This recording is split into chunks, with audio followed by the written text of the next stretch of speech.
जय श्री श्याम, राधे राधे दोस्तों। श्री नारद जी बड़े ही तपस्वी और ज्ञानी ऋषि हुए, जिनके ज्ञान और तप की माता पार्वती भी प्रशंसक थी। तभी एक दिन माता पार्वती शिव जी से नारद मुनि के ज्ञान की तारीफ करने लगी। शिव जी ने पार्वती जी को बताया कि नारद बड़े ही ज्ञानी हैं, लेकिन किसी भी चीज का अहंकार अच्छा नहीं होता। एक बार नारद को इसी अहंकार के कारण बंदर बनना पड़ा था। यह सुनकर माता पार्वती को बहुत आश्चर्य हुआ। उन्होंने शिवजी से पूछा। उन्होंने शिवजी से पूरा कारण जानना चाहा।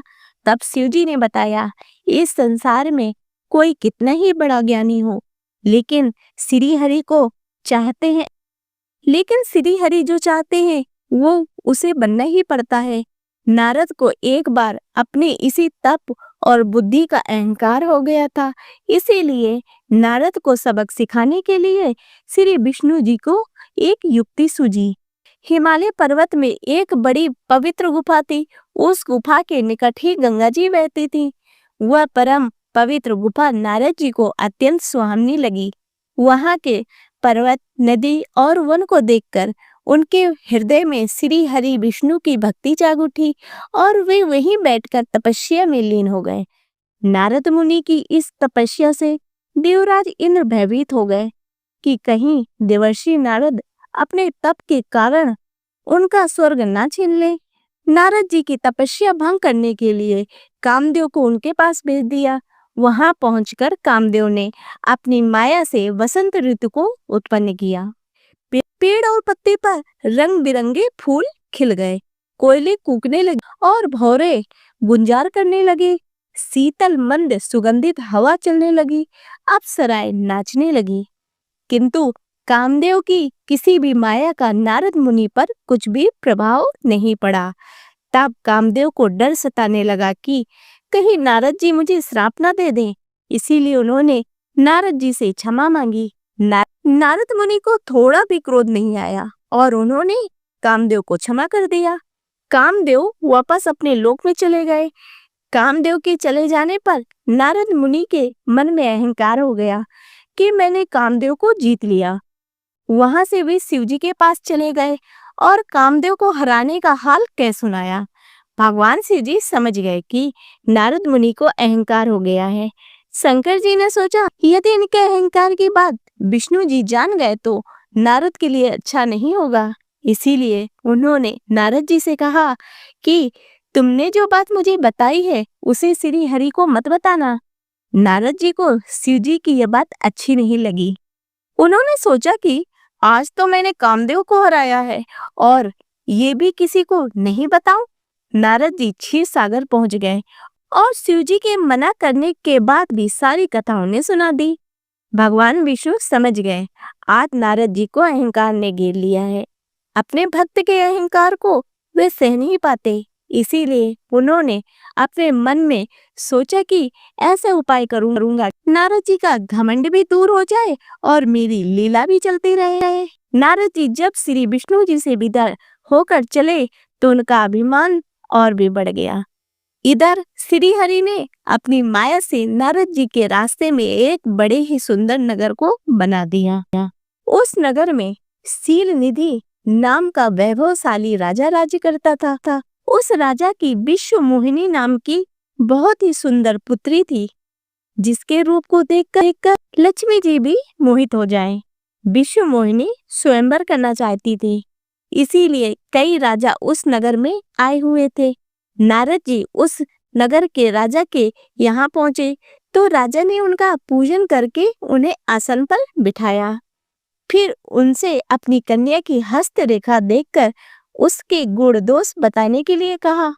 उस कन्या के रूप को देखकर नारद मुनि वैराग भूल गए और उसे देखते ही रह गए।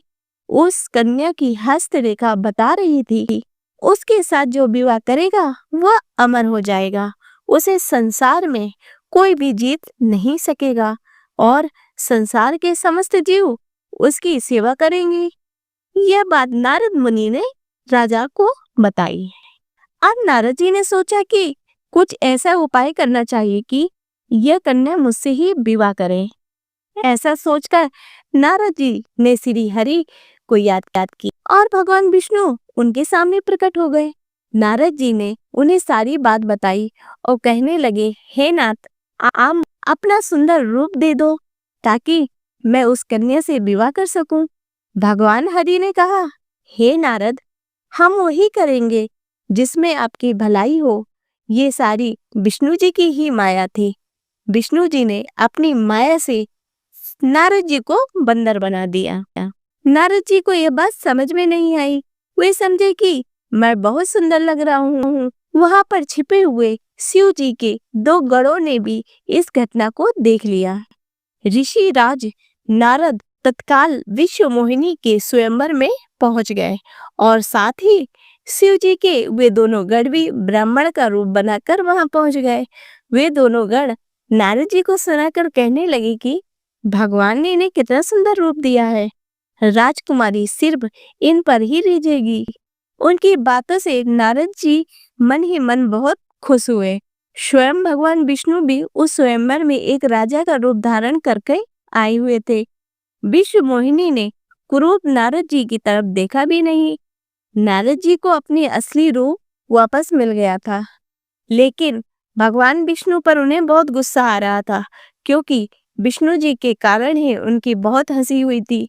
वे उसी समय विष्णु जी से मिलने के लिए चल पड़े। रास्ते में ही उनकी मुलाकात विष्णु जी, जिनके साथ लक्ष्मी जी और विश्व मोहिनी भी थी।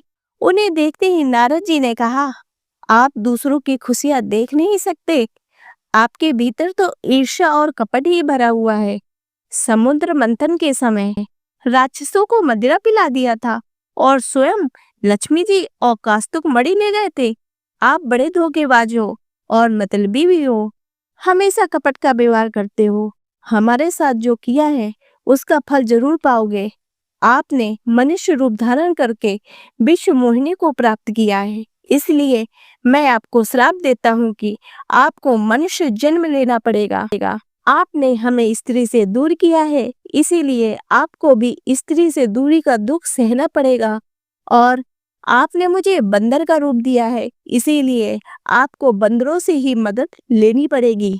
नारद जी के इस श्राप को श्री विष्णु जी ने पूरी तरह स्वीकार कर लिया और उन पर से अपनी माया को हटा दिया।